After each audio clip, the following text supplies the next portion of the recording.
नमस्कार। इस वक्त हम मौजूद हैं गाज़ियाबाद में और हमारे साथ हैं यहाँ मुरादनगर विधानसभा के विधायक अजीत प्याल त्यागी। उनके पास आज हम सवाल करने आए हैं। सवाल तो बहुत ही अहम है, लेकिन उनका जवाब क्या होगा यह बहुत ज़रूरी है, क्योंकि तीन जो सवाल हैं वह कर्नाटक में हार और बजरंग दल आरएसएस को लेकर हैं। तो उनका जवाब क्या होता है, आइए हम देखते हैं। बहुत बहुत धन्यवाद हमें समय देने के लिए। पहला सवाल मेरा, कर्नाटक में जो विधानसभा चुनाव हुए और कांग्रेस ने एक प्रचंड जीत हासिल करी है। प्रचंड जीत मैं इसलिए कहूँगा कि भारतीय जनता पार्टी कोई भी राज्य हो वहाँ एक तरफा जीत दर्ज करती जा रही है, लेकिन कर्नाटक में एक अपना अपना ही मुख्यमंत्री होने के बावजूद इस हार का सामना करना पड़ा। क्या कारण रहे आपके हिसाब से उसके? देखिए, अगर कर्नाटक की जहाँ तक हम बात करें तो कर्नाटक के अंदर 100 सीटें ऐसी थीं, 40 सीटें ऐसी थीं जिनके अंदर 500 से 1000 वोटों के अंदर का मार्जिन रहा है। तो ये नहीं है कि वहाँ कहीं कोई कमी रह गई, लेकिन कहीं ना कहीं क्योंकि विपक्ष एक मुद्दे को हावी करने का काम कर रहा था और उस मुद्दे को आगे बढ़ाने में वो कहीं ना कहीं कामयाब हो गए, तो भारतीय जनता पार्टी 40 सीटें सिर्फ 500 से 1000 वोटों के मार्जिन पर हारी है। और अगर वो मार्जिन कहीं बंटवारा ना हुआ होता तो आज वहाँ पर भारतीय जनता पार्टी की सरकार होती। ये बंटवारा किस प्रकार का, धार्मिक रूप से हुआ या जातिगत बंटवारा, क्या बंटवारा आप कह रहे कहीं ना कहीं मैं ये कहना चाहता हूँ कि वो तो क्योंकि लोगों ने विकास की जो चर्चाएं होती थी, जो विकास की बात कर्नाटक में चल रही थी, उन उस तरफ से दिमाग हटाकर उन लोगों को बहकाने का काम किया और मतदाताओं को बहकाते हुए इस तरीके का एक रिजल्ट कर्नाटक में आया है।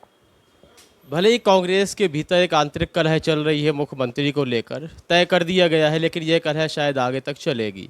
लेकिन कांग्रेस ने अपना पलटवार जारी किया है। जिस तरह भाजपा द्वारा वार पे वार किए जा रहे थे, कहीं ना कहीं अब वो भी एक रिएक्शन के मोड पर आ गई है और बजरंग दल और पीएफआई इन दोनों को बैन करने का मन बना लिया है और औपचारिक घोषणा भी कर दी है। देखिए, जहाँ तक बजरंग दल की बात करें तो बजरंग दल कोई राजनीतिक दल नहीं है। बजरंग दल एक विचारधारा का दल है। हिंदुओं का, अगर हिंदुस्तान के अंदर हिंदुओं की बात नहीं होगी तो किस देश के अंदर हिंदुओं की बात होगी। हिंदुस्तान हिंदुओं का देश है और आगे भी हमेशा हिंदुओं का देश बना रहेगा। तमाम ऐसी घटनाएं हैं, चाहे कर्नाटक हो या अन्य राज्य हो, तथा कथित रूप से जो हमारे सामने आई और कांग्रेस द्वारा भी कहा जा रहा है कि कहीं ना कहीं जब हिंसाओं की बात आती है, जैसे रामनवमी हो या फिर ऐसी तमाम हिंसा की घटना सामने आई थी, उसमें पीएफआई के कार्यकर्ता एवं बजरंग दल के कार्यकर्ताओं का नाम सामने आया। इसलिए हम बिना किसी धर्म भेद के दोनों ही संगठनों को बैन कर रहे हैं। तो क्या इन घटनाओं पर कोई? नहीं, देखिए, बजरंग दल का नाम किसी भी घटना में लेने का मतलब है वो दुष्प्रचार करना चाहते हैं। बजरंग दल अन्य प्रदेशों में भी है। अन्य प्रदेशों में तो कहीं बजरंग दल के ऊपर बैन नहीं हो रहा, बजरंग दल के द्वारा कहीं कोई दंगा नहीं कराया जा रहा। लेकिन सिर्फ और सिर्फ जहाँ कांग्रेस की या इस तरीके की मानसिकता वाले लोगों की सरकार है, वहीं के इस तरीके का बैन लगाया जाता है। सिर्फ और सिर्फ ये हिंदुओं को इस देश के अंदर कहीं ना कहीं अपमानित करने का काम कांग्रेस के द्वारा किया जा रहा है। तीसरा और अंतिम सवाल है, हम बात करेंगे टीडीपी की। टीडीपी ने इस वक्त, उसके अंतर्गत दक्षिण भारत के करीब 1200 मंदिर आते हैं।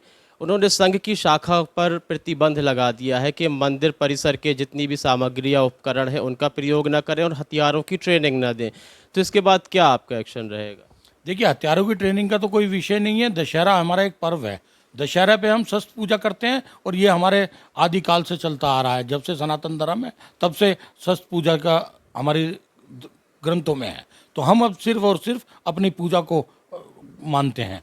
और जहाँ तक बैन की बात है तो ये मैंने अभी कहा ना कि कांग्रेस और इस तरीके की मानसिकता के लोग कहीं ना कहीं इस देश के अंदर रहते हुए भी हिंदुओं को अपमानित करने का काम कर रहे हैं। क्या संघ को मंदिर परिसर की चीज़ों का प्रयोग करना चाहिए? मंदिर परिसर पे ही ये हो सकता है, इसके अलावा कहीं नहीं हो सकता? देखिए, संघ को तो नहीं करना चाहिए, लेकिन अगर संघ के व्यक्ति, क्योंकि संघ कोई किसी एक व्यक्ति का परिवार नहीं है, संघ एक विचारधारा का परिवार है। और अगर संघ किसी सामाजिक संस्था से जुड़ा हुआ है, अगर मंदिर समिति से जुड़ा हुआ है और मंदिर के कार्यकर्ताओं के रूप में संघ के लोग काम कर रहे हैं, तो मैं मानता हूं कि अगर मंदिर के अनुशासन में, मंदिर की धार्मिक आस्थाओं को बढ़ाए रखने में, धार्मिक आस्थाओं को बचाने में कहीं भी अगर किसी रूप में कोई सहयोग चाहिए तो आपस में एक दूसरे का सहयोग जरूर करना चाहिए।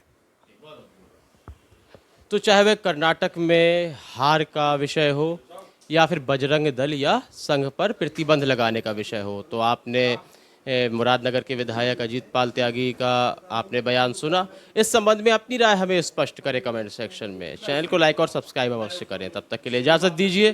धन्यवाद।